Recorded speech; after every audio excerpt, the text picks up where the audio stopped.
Well, cheers real quick. Thanks for inviting us Cheers. out for a quick Welcome. drink. Yeah.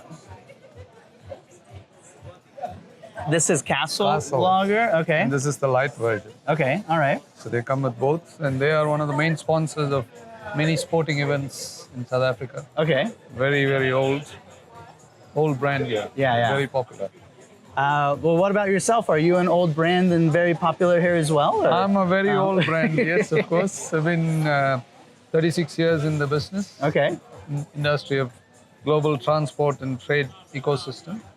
And I would like to think I'm quite popular because my site shipping and freight resource is doing quite well. Right. It's been visited almost by 12 million visitors at the moment. Okay. And it's growing nicely. And I try to help people understand the basics of the industry and also some advanced areas of confusion, a lot of terminologies, there's a lot of jargons in the business. Right. I try to simplify. So my motto is to simplify trade and amplify success. That's my tagline. Okay. And through my site, I try to help people seek, learn, know, and grow. Okay. And I also run my own consultancy firm where I try, especially for small to medium enterprises, on how to optimize their working capital flow through trade digitalization, and also to avoid issues relating to claims and things like that through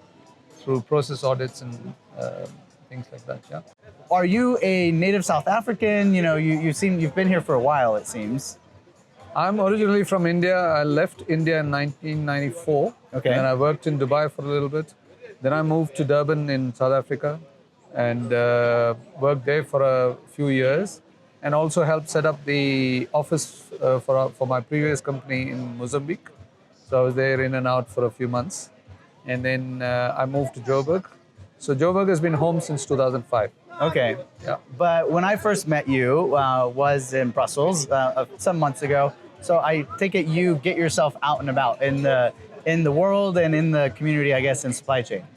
I try wherever possible. I was at Manifest in Las Vegas, then I was in Brussels, and recently, a couple of months ago, I was in Singapore for a ICC summit, and next week I'm going to be in Cape Town for Maritime Week Africa. So yeah, wherever there are conferences and seminars related to shipping and freight and trade, I try to be there. Some of the conferences I speak, some of the conferences I attend as a media partner as well from shipping and freight resource.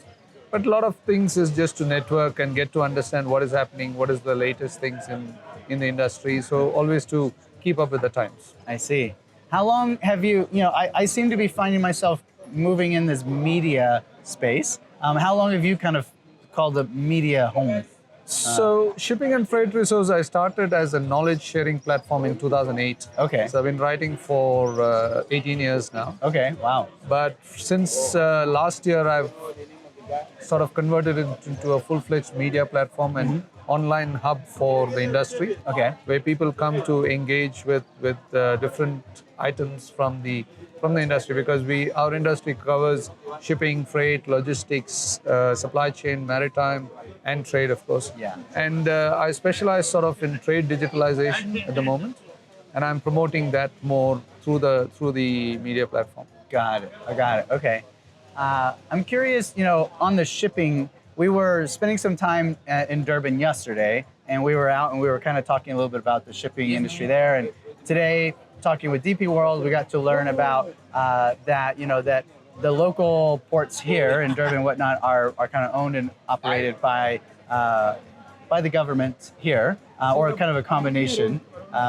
And it seemed like the efficiency and managing it and having the ports here run as economically and efficiently as possible is a challenge, maybe from some perspectives. But what's your or an opportunity for improvement? It is kind of what's your take? It is definitely a challenge, and traditionally, all the ports in South Africa were and have been run by the government, state-owned enterprise called Transnet. Yes. Transnet has got a different segments. They've got Transnet National Ports Authority, which is the landlord. Then there's Transnet Port Terminals, which leases the space from Transnet National Ports Authority and runs it. Okay. And there are also some private terminals, like for example, Richards Bay Coal Terminal is the largest private terminal in the world. Oh, wow. And that is run by a grouping of companies that shareholders basically. Uh-huh. And there are also some private terminals within the Transnet areas as well. Okay. And recently Transnet has opened up to private-public partnership. Okay. And there have been some tenders and stuff. So there's a lot of economies of scale in play, and Okay. they are looking at what is happening and how best the efficiencies can be improved. Of course, in the World Bank container performance port performance Uh-huh. index, Transnet and South Africa did rank quite low. Okay. Yeah. But in some of the years, it was also low, as US also was very low. Even in Los Angeles and Long Beach were quite low. Okay. It was lower actually than the South African ports. Wow. So there is a lot of improvement happening. There's new blood in the Transnet management, and they've managed to sort of revive Transnet. And there are expansion plans. There are rail expansion plans. So there's a lot of new things happening, and it is exciting for everybody. Yeah. And it's definitely a lot of opportunities that we can look forward to. I keep hearing the word opportunity for Yes. sure here. Yes, and I think that, I've many articles out there talk about how Africa is poised to be kind of the next big topic in the world as far as an economic engine and production and what's your perspective as a supply chain professional that's lived here for some time?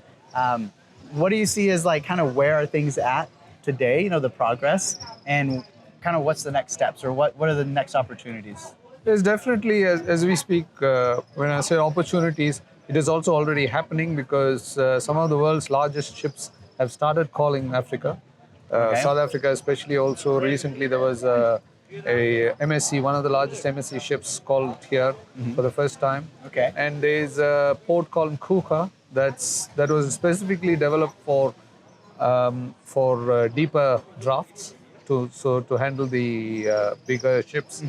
And if you look at Africa as a whole, on the east coast you have Djibouti, on the west coast you have Lomé, and in the northern coast you have Tangier Med. So all these big ports have already started functioning, and a lot of the shipping lines are calling their bigger vessels, mega vessels, into these ports. So there is always the opportunity there, but of course some of the more challenging areas are road transport. Okay. Where there's a lot of red tape still between borders. So we hope that through digitalization, some of these challenges can be addressed. Okay. Because sometimes the trucks get stuck in borders for 2 to 3 weeks apparently. And those kind of things can be rectified. And the governments are working together, and hopefully also with the African Continental Free Trade Agreement, a lot more shipments will happen within Africa, a lot more trade will happen within Africa, and that is what everybody is aiming for. One thing that I've heard, one is the kind of this transition, trying to, because Africa has so many raw materials and natural resources, increase the ability to manufacture here. So you can take all these materials, manufacture here, and then serve the economy and the markets here. Because right now it seems like a lot of it is grow it here, mine it here, send it somewhere else in the world to manufacture, then import it where someone else has made some money on it elsewhere. Absolutely. How do you see that happening? This is also a topic of discussion for many years, and recently it has grown a little bit also, and especially from South Africa, because it's mostly commodity and resource-based exports. We are importing fully manufactured products. We are exporting goods. Like for example, we are exporting chrome from here to China, to India, and it all comes back as exhausts and finished goods and things like that. So there is a big push to change the playing field. There was a challenge in terms of electricity shortages here, but for the last 2 years we've not had that. So there is more opportunity to grow that side of the business, manufacturing business, and there are a lot of committees working on that and trying to make it happen. You'll have to wait and watch. I need to learn from those folks that have been there and done that and take some notes. So Absolutely. yeah. You can discuss anytime. I appreciate it. Oh, welcome.